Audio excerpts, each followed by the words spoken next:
খোদার কসম নবীজি বলছে, যদি মানুষ জীবনে একবার লাশের চিৎকার শুনতো, লা সাইকা, পৃথিবীবাসী বেহুশ হয়ে যায়।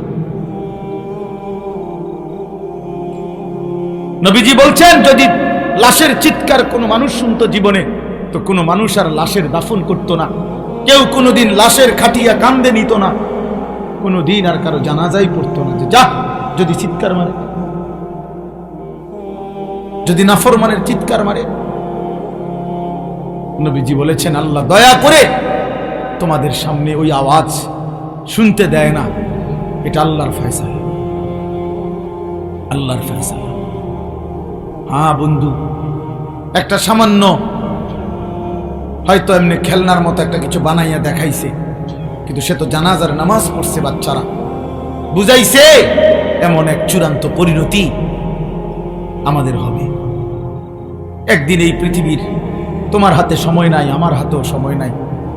এই ব্যস্ততম ব্যস্ত অটো ড্রাইভারেরও নামাজের কারণ কি? ব্যস্ত। সিএনজি ড্রাইভারেরও নামাজের টাইম নাই। সমস্যা কি?